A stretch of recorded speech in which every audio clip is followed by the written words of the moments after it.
Bore का प्रमाण model पढ़ेंगे।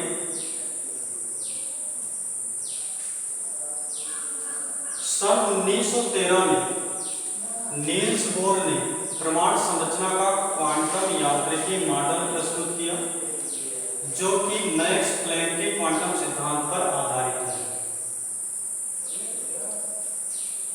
सन 1913 में नील्स बोर ने प्रमाण संरचना का क्वांटम यांत्रिकी मॉडल प्रस्तुत किया। कौन सा मॉडल प्रस्तुत किया?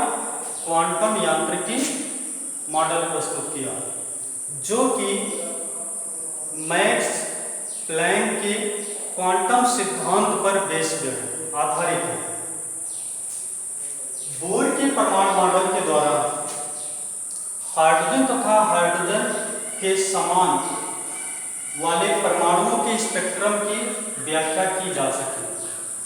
बोर के इस प्रमाण मॉडल के द्वारा हाइड्रोजन और हाइड्रोजन के समान प्रमाण वाले हाइड्रोजन के समान वाले प्रमाण के स्पेक्ट्रम की व्याख्या की जा सके।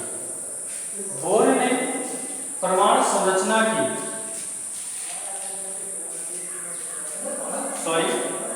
जा सकी।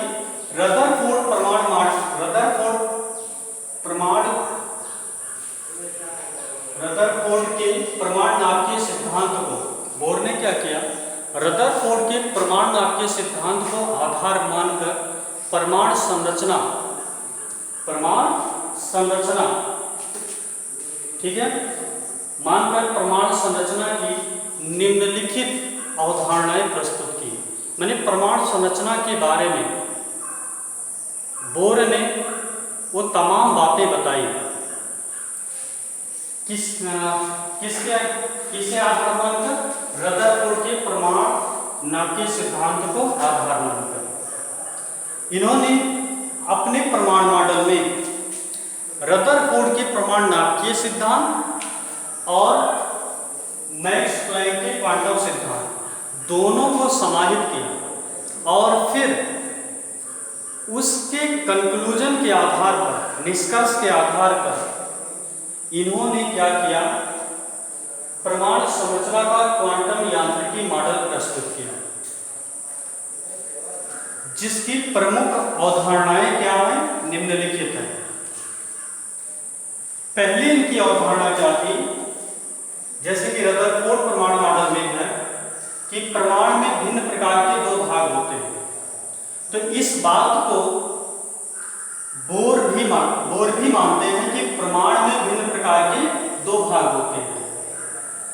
पहला सूक्ष्म धनावेशित नाभिक जो कि प्रमाण के केंद्र में होता है और दूसरा नाभिक के चारों ओर का रिक्त स्थान जिसमें इलेक्ट्रॉन चक्कर लगाते हैं। इस बात को रदरफोर्ड ने भी बताया था और बोर ने उनकी इस बात को माना और इन्होंने भी अपने प्रमाण मॉडल में इस बात को इंक्लूड किया कि प्रमाण में भिन्न प्रकार के दो भाग होते हैं। कौन कौन से? पहला सूक्ष्म धनावेशित नाभिक जो प्रमाण के केंद्र में होता है और दूसरा नाभिक के चारों ओर का रिक्त स्थान जिसमें इलेक्ट्रॉन चक्कर लगाते हैं। बाकी की इनकी अवधारणाएं हम आगे बता रहे हैं। ये पहली अवधारणा जो कि रदरफोर्ड की अवधारणा थी, इन्होंने अपने प्रमाण मॉडल में इसे सम्मिलित किया है। आगे की अवधारणा अभी हम आपको समझा रहे हैं।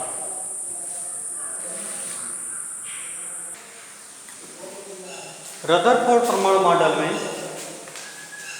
आगे हम देख रहे हैं इनकी दूसरी अवधारणा क्या थी। इन्होंने बताया कि प्रमाण में इलेक्ट्रॉन नाभिक के चारों ओर वृत्तीय कक्षाओं में चक्कर लगाते हैं। जैसे कि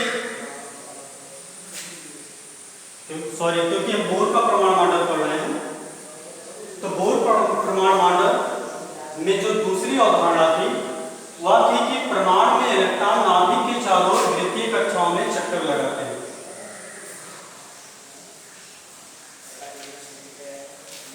यानी कि इलेक्ट्रॉन जिन वृत्तीय कक्षाओं में चक्कर लगाते हैं उन्हें अस्थायी कक्षाएं कहते हैं और इन्हें K, L, M, N आदि अक्षरों से निरूपित किया जाता है।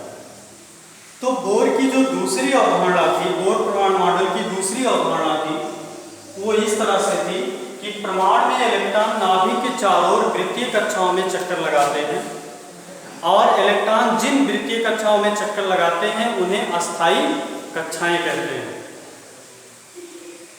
जिन्हें K, L, M, N आदि अक्षरों से निरूपित किया जाता है। जबकि रदरफोर्ड ने बताया था कि प्रमाण में इलेक्ट्रॉन नाभिक के चारों ओर चक्कर लगाते हैं। उन्होंने ये नहीं बताया था कि प्रमाण में नाभिक के चारों ओर वृत्तीय कक्षाएं होती हैं जिनमें चक्कर लगाते हैं इलेक्ट्रॉन।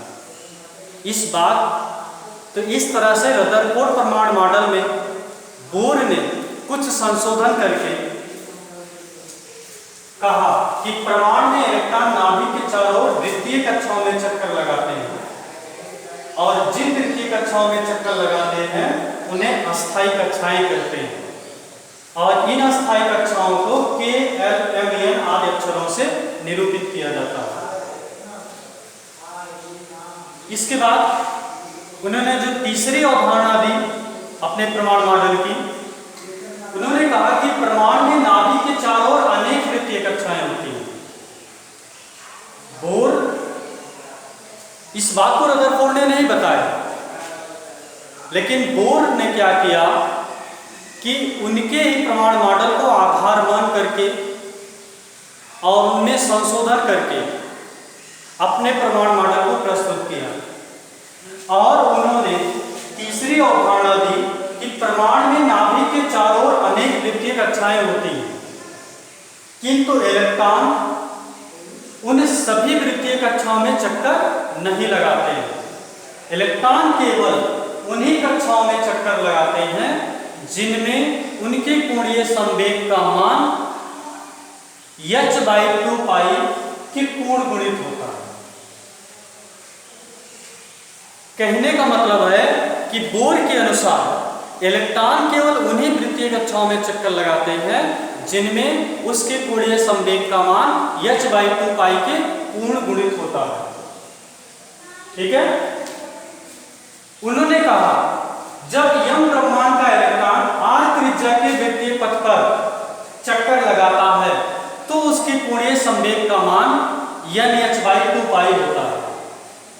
उन्होंने क्या बताया कि जब यम द्रव्यमान का इलेक्ट्रॉन r त्रिज्या के वृत्तीय पथ पर या वृत्तीय कक्षा में चक्कर लगाता है तो उसके कोणीय संवेग का मान h/2 पाई होता है, जहां n क्या है, उस कक्षा की क्रम संख्या या मुख्य क्वांटम संख्या है जिसका मान एक पूर्णांक संख्या होता है, माने कि 1, 2, 3, 4।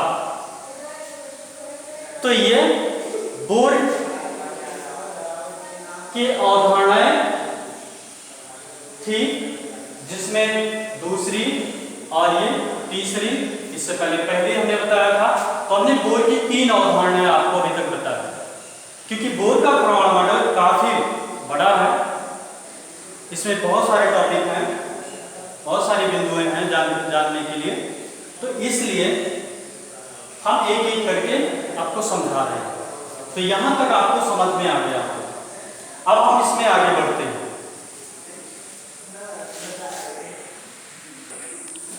तो इस तरह हम देख सकते हैं कि वृत्तीय कक्षाओं में इलेक्ट्रॉन के लिए कोणीय संवेग का मान क्या होता है। पहली कक्षा में कोणीय संवेग का मान क्या होगा, h/2 पाई होगा।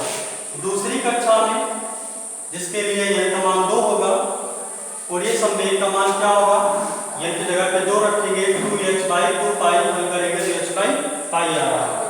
तीसरी कक्षा में जिसके लिए n का मान 3 रहेगा, कोणीय संवेग m भी बराबर क्या आएगा, 3h/2 पाई हल करेंगे तो 1.5 h/π के आएगा। चौथी कक्षा n बराबर 4 जिसके लिए होता है, कोणीय संवेग का मान 4h/2 पाई हल करेंगे तो 2h/π आएगा। तो इसका मतलब है कि जब इलेक्ट्रॉन की कोणीय संवेग का मान h/2 पाई होता है तब इलेक्ट्रॉन पहली कक्षा में चक्कर लगाता है, और जब इलेक्ट्रॉन की कोणीय संवेग का मान h/पाई होता है तब इलेक्ट्रॉन दूसरी कक्षा में चक्कर लगाता है, और जब इलेक्ट्रॉन की कोणीय संवेग का मान 1.5 h/पाई होता है तब वह तीसरी कक्षा में चक्कर लगाता है, और जब इलेक्ट्रॉन की कोणीय संवेग का मान 2h/पाई होता है तब इलेक्ट्रॉन चौथी कक्षा में चक्कर लगाता है। तो इस तरह से इलेक्ट्रॉन के कोणीय संवेग के द्वारा हम ये पता कर सकते हैं कि इलेक्ट्रॉन किस कक्षा में चक्कर लगा रहा है। तो बोर का प्रमाण मॉडल इस हद तक प्रमाण संरचना की व्याख्या करता है। आगे इनके आगे के जो अवधारणाएं हैं उन्हें हम देख रहे हैं। चौथा पॉइंट देखते हैं।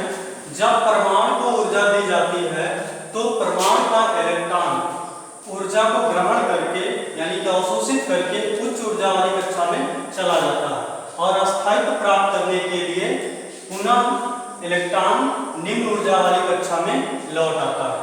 पुनः इलेक्ट्रॉन निम्न ऊर्जा वाली कक्षा में लौट आता है। ठीक है। इस प्रकार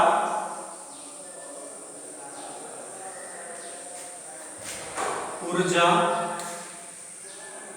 प्रकाश के रूप में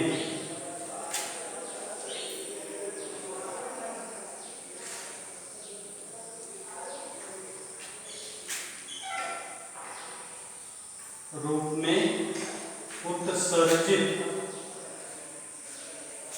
होती है। उत्सर्जित होती है। तो जब निम्न ऊर्जा स्तर में इलेक्ट्रॉन लौट के आता है तब ऊर्जा जो होती है उसकी प्रकाश के रूप में उत्सर्जित होती है। इसी प्रकाश उत्सर्जन के कारण स्पेक्ट्रम बनता है। इसी प्रकाश उत्सर्जन के कारण स्पेक्ट्रम बनता है। तो ये चौथा पॉइंट रहा। आगे की पॉइंट जो है इसके अगले वीडियो लेक्चर में हम लोग सम्मिलित करेंगे।